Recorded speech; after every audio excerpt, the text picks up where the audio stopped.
How to reduce PDF file size without losing its quality in mobile. So hello guys, welcome back to my YouTube channel. If you also want to reduce your PDF file size without losing its quality in mobile, so here's what I need to do. So first, just head over to any of your favorite browser and just search in for PDF2Go website. So it's an official website to easily compress or edit your PDF. So I'll just simply select this compress PDF option over here, and you can simply choose file and choose your PDF files. So let me just quickly select one PDF file just like this, and as you can see I've already added one file. So now simply click on start and it will automatically start compressing your files.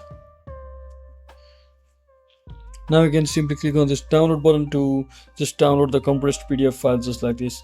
So that is exactly how we do it, guys. I hope this video was helpful. If it was, don't forget to like and subscribe to the channel. See you on the next one.